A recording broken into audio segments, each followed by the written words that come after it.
Meio-dia. E a pergunta continua no ar. Feminicídios. Até quando? Até quando a gente vai continuar mostrando casos e mais casos desses assassinos covardes que matam, colocam a culpa na vítima, matam, colocam a culpa em quem não pode se defender, matam, botam a culpa na criança, matam, não têm coragem de assumir a culpa perante os homens e tiram a própria vida também. Há exatamente uma semana, o Balanço Geral, minha gente, começou com essa pergunta aqui: até quando? Até quando vão continuar os feminicídios, esses casos inexplicáveis, inaceitáveis de violência contra a mulher? Essa tela aqui, ó, tinham 3, lembra? Aqui, ó, eram 3. A Eduarda, a Ana Paula, muito querida Ana Paula, envolve até uma gestação, e ainda a Diene Brito. Agora são 7 mulheres mortas. Tá aqui, ó, a Rosemary, a gente tem aqui a Maria das Graças Roque, a Janaína Pedro dos Santos Lima, muito jovem, e a Joslene Basso. Tá aqui, ó, a vítima de hoje, a Joslene, fechando aqui essa arte que o Departamento de Jornalismo preparou, a equipe de produção preparou, porque é um mural com essas vítimas. E na semana passada eu lembro de ter colocado aqui, meu diretor, o Rubens Burigo, que essa aqui, ó, Ana Paula, ela acompanhou as notícias sobre a Eduarda, que a Diene também acompanhou as notícias. Essas aqui estavam vivas na semana passada, estavam, de alguma forma, acompanhando as notícias sobre essas outras vítimas aqui. E agora elas também fazem parte desse mural, dessa realidade triste no nosso Paraná. Não é só Paraná, não. Isso é em nível de país, né? A Joslene, por exemplo, ela foi morta pelo ex-marido, um taxista conhecido aqui em Curitiba. Além de matar a Joslene, ele ainda tentou atirar contra a própria filha. Como fazem muitos desses covardes no dia a dia, né? O assassino se matou. Como se isso fosse diminuir a culpa por destruir mais uma família, por destruir dezenas e dezenas de pessoas que nesse momento se perguntam: por que você tirou a vida dela? Por que você não esperou a chegada da polícia e decidiu acabar com a própria vida? Reportagem no ar. Um casamento que terminou em tragédia. Robinson Basso, de 72 anos, matou a mulher com quem conviveu por mais de 2 décadas e teve 2 filhas. Joslene Candatem Basso tinha 52 anos e, depois da separação, tinha medo do ex-companheiro. O relacionamento de mais de 20 anos acabou há alguns meses. Joslene já queria o processo de separação. Inclusive, já pensava em pedir uma medida protetiva por conta das ameaças. Na tarde desta segunda-feira, ela veio visitar um neto pequeno. Mas, ao que tudo indica, o Robson já tinha o crime planejado. Robinson era taxista. Foi um dos fundadores da Vila Sandra, no bairro SIC. Os vizinhos ficaram assustados com o que aconteceu. Ele estava aqui na frente, provavelmente estava premeditando, né? Porque todas as vezes que eu passei aqui hoje, ele estava ali na frente, acho que estava esperando ela chegar. No que ela chegou, ele pegou a arma e saiu, ela fechou o carro, ele já meteu o primeiro tiro nela. Acredito que foi nas costas, porque ela estava fechando o carro. E logo em seguida tentou se matar. Deu um tiro nele que não deu a morte mesmo. Pegou, colocou o cartucho de novo na arma, engatilhou e virou para ele, atirou e caiu ali. Antes do crime, Robinson tinha saído com o neto, que Joslene ia visitar. Comprou um doce e voltaram para casa.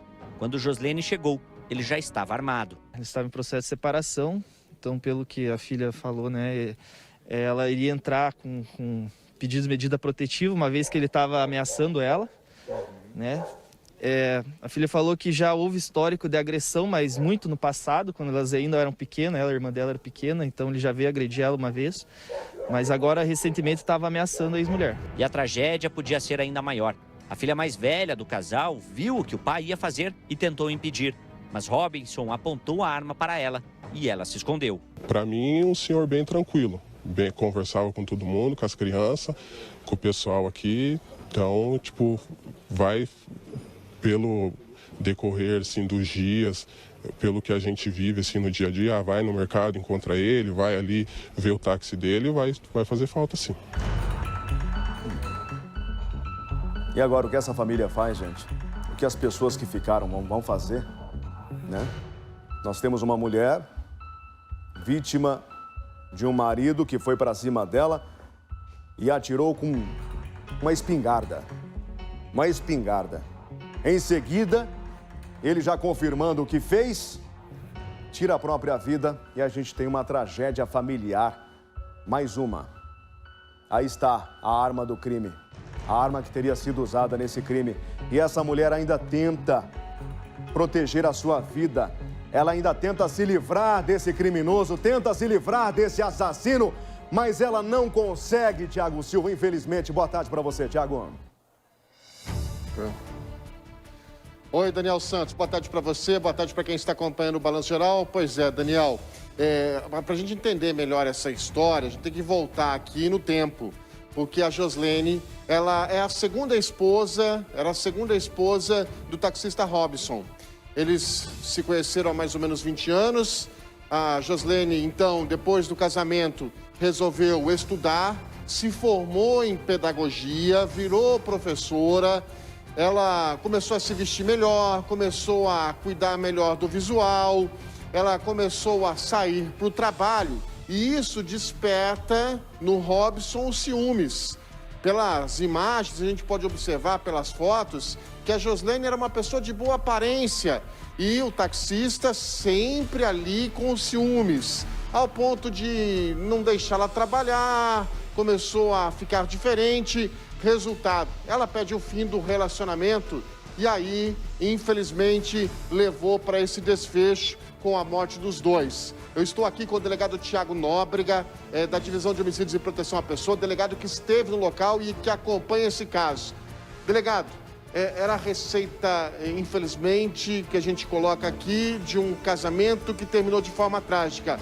Porém, não existia até então, até ontem, um registro por parte dela aqui na polícia, dizendo que tinha sido ameaçada ou agredida pelo companheiro. Delegado, boa tarde. Boa tarde a todos. Infelizmente, não tinha nenhum indicativo de que essa tragédia iria acontecer, né? A vítima estava aí há pouco mais de um mês separada do seu Robinson, porém residindo na mesma rua. Eles estavam afastados ali por duas casas, né? A vítima continuou na mesma rua, morando com a irmã, e o seu Robinson na residência que era do casal.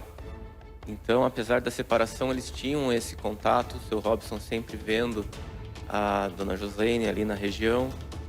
E, infelizmente, ontem, não sei se em razão aí da bebida alcoólica, pois disseram que ele estava embriagado, munido aí desse sentimento, desses ciúmes com a vítima, ele acabou indo até a vítima, disse que queria conversar referente aí a separação do casal. Ela acreditou, achando que o assunto realmente era esse. Saiu do portão, estava já ingressando em seu carro quando Robinson aí efetuou esse disparo de espingarda que acabou aí matando Joslene no local. E na sequência ele colocou o corpo dela ao seu lado, deitou ao lado da vítima e tirou a própria vida, efetuando aí inicialmente um disparo na região da mandíbula, que acabou aí não o matando no momento, e na sequência ele efetuou um tiro a queima-roupa bem no meio do peito, pois dizia que queria morrer ao lado dela. Então é uma relação aí que infelizmente terminou dessa forma trágica. A Joslene, uma professora, uma mulher de bem, veio a óbito em razão aí dos ciúmes doentio de seu ex-companheiro. E agora a gente só tem aí que deixar os pêsames para a família e torcer para que logo se recuperem aí dessa tragédia. Eu estou aqui, doutora Márcia Marcondes, Daniel Santos, com o delegado Tiago Nóbrega. Chama a atenção esse detalhe, efetua o disparo na companheira, a filha tenta se aproximar, ela é impedida, ela é ameaçada, ele vai ao lado do corpo da companheira, já com um disparo que foi fatal, um único tiro, que tira a vida da companheira de forma imediata, ele deita, fica ao lado do corpo e efetua os disparos. Daniel Santos, doutora Márcia Marcondes. Pelo que a gente observa nessa história, doutora Márcia. Perguntar ao doutor Tiago, se foi possível. Falou-se aqui na existência de ameaças anteriores. Que tipo de ameaça ele fazia e se tem alguma comprovação a respeito? Não tinha, viu, doutora Márcia Marcondes? Eu vou até perguntar isso para o delegado, mas não existia aqui na polícia efetivamente ameaça histórico-policial. Para os vizinhos, delegado, eu conversei com os vizinhos lá, viu, doutora Márcia? Conversei com todo mundo, sabia que o relacionamento era conturbado. As pessoas sabiam que o relacionamento não era bom, mas não ao ponto de chegar ao como chegou ontem, delegado. Isso, era um relacionamento um pouco conturbado, eles viviam brigando, mas eram brigas aparentemente normais. Não teve agressões, não teve vias de fato, e a vítima nunca reportou, nunca fez um registro de uma ocorrência aí que pudesse nos alertar para que esse final trágico fosse ocorrer, né? Um crime premeditado, delegado, pela maneira dele estar esperando a vítima, chamá-la com a arma já em punho?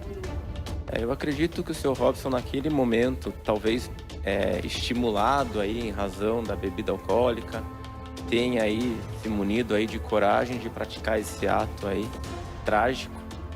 Não sei dizer se ele estava há algum tempo já premeditando essa morte, mas que ele estava, com certeza, inconformado com o fim da relação. Isso era patente e todos disseram ali no local. Falou que ele queria morrer ao lado da esposa, as pessoas testemunhas ouviram isso, delegado? Isso, né? Ele talvez aí não queria matá-la, mas sim terminar sua vida ao lado dela. Um final trágico aí, infelizmente, a filha presenciou tudo isso, perdeu o pai e a mãe numa mesma ocasião, dessa forma trágica. Deixo meus sentimentos aí para a família e vamos torcer para que se recuperem desse trauma. Situação bastante complicada, Daniel Santos. Para a polícia o caso é encerrado por conta do assassino morto. Para a polícia o caso é concluído já nesta terça-feira, Daniel. A gente percebe o Tiago Silva, delegado, doutora Márcia aqui também, com a larga experiência de vocês dois na condição de delegado, um delegado nativo, a nossa comentarista aqui no estúdio. É um caso encerrado, você não tem a autoria, não tem a busca da polícia pelo assassino, não tem um inquérito longo para ser trabalhado para identificação de autoria, de comprovação. Mas, infelizmente, doutora, é mais um caso que serve aqui, nessa situação, de exemplo para a sociedade, de exemplo para as famílias, a forma como aconteceu. E o pico dessa violência, doutora Márcia, que em muitos casos acontece de forma silenciosa, com uma mulher suportando essa violência dentro de casa, sem levar a conhecimento das autoridades, doutora Márcia. Ocorre muitas vezes nessas situações que nem a vítima se apercebe ser vítima, né? Que a vítima, ela não percebe naquele momento em que o que está acontecendo com ela, ou seja, esse ciúme que diz para ela que ela não pode trabalhar, que ela não deve se vestir dessa forma, enfim, que tolhe a liberdade dela, é uma violência e muitas vezes a mulher não se apercebe que isso é uma violência, inclusive passível de promoção de inquérito policial, ou seja, passível de ele ser processado por isso. E nessa ideia, ele prefere matá-la e ir junto do que permitir que ela tenha uma vida na continuidade sem em nenhum momento se preocupar com o restante da família. A filha dele estava presente lá, nem isso o impediu, o fez pensar que ele não deveria cometer esse ato de egoísmo, tanto em matar a mulher quanto em se matar na continuidade. Veja aqui na tela grande do Balanço Geral, tem o destaque do Rick Mais. Tá aqui, ó. 53 casos de violência contra a mulher nos 10 primeiros dias deste ano. Tá aqui a reportagem completa. A Guarda Municipal de Curitiba, que atendeu a essas mais de 50 ocorrências de violência. Isso até segunda-feira, tá? Ainda tem de fechar os dados de hoje. 18 encaminhamentos de suspeitos de agressão à delegacia realizados por agentes. Eu divido essa pergunta para os dois delegados que a gente tem aqui na abertura desse balanço geral desta terça-feira, a doutora Márcia e o doutor Tiago lá na DHPP. O que dizem esses números para a nossa sociedade, para o que está acontecendo, para a nossa realidade atual, doutora Márcia? Nós temos dois momentos a serem pensados. Um, negativo, estamos com muita violência contra a mulher, as pessoas não evoluíram o suficiente para entender que elas convivem com um outro adulto, independente, produtivo e que a ideia do relacionamento é somar. E num outro momento nós temos uma ideia positiva. As mulheres estão reclamando, estão se manifestando no sentido de que isso não dá para continuar. Então, ao mesmo tempo que esse número é negativo pela existência da violência, ele é positivo pela busca dessas pessoas às autoridades policiais que possam auxiliá-la depois, Daniel. Transfiro a pergunta para o delegado que está com o nosso Tiago Silva, o mesmo questionamento. Qual é o reflexo desses números na avaliação do delegado que está aí com você, Tiago Silva? Vou repassar a pergunta aqui, Daniel Santos. Doutor, são 7 feminicídios na Grande Curitiba nesse começo de 2022. Nas últimas horas, 50 ocorrências atendidas pela Guarda Municipal, Polícia Militar de Violência Doméstica. Isso faz acender a luz vermelha. O que a polícia fala em relação a esses números são preocupantes, delegado, para que casos como que a gente está noticiando agora não se repitam, doutor Tiago Nóbrega? Sim, eu acho que todo alerta é importante, toda a atenção a esses casos é por demais importante. Estamos em períodos de férias, né? Muitas pessoas não estão trabalhando nesse período. No gozo de férias acabam aí muitas vezes aumentando o consumo de bebidas alcoólicas, acabam aí os ânimos se exaltando de uma forma mais fácil e acabam ocorrendo as agressões, muitas delas relacionadas à violência doméstica, né? Então é importante qualquer sinal, seja de violência, mesmo que seja uma ameaça velada, que essas vítimas registrem a ocorrência, não deixem de notificar as autoridades sobre aí possíveis ameaças ou ocorrência aí de lesões propriamente ditas, porque todo fato, por mais que não deem muita atenção a isso, por mais que acreditem que o agressor estava embriagado, não vai repetir isso, eu perdoei, não se iludam. Infelizmente, nesse mundo, não tem como aguardar que ocorra uma próxima vez. Qualquer sinal de violência, qualquer sinal de ameaça, faça a ocorrência, comunique às autoridades públicas. Muito obrigado, delegado Tiago Nóbrega, na abertura aqui do Balanço Geral, dando detalhes e informações, infelizmente, dessa tragédia registrada aqui na Vila Sandra, lá no Campo Comprido, local onde a gente foi nesta terça-feira e encontramos uma região bastante abalada. Ô, Tiago Silva, a reportagem está sendo preparada nesse momento, então você que está nos acompanhando nesse instante aqui no Balanço Geral, daqui a pouco a reportagem completa com todos os detalhes de mais esse caso. O que aconteceu para esse desfecho trágico em família, o caso da Joslene, né? O contexto de toda essa história que nesse momento abala duas famílias, né?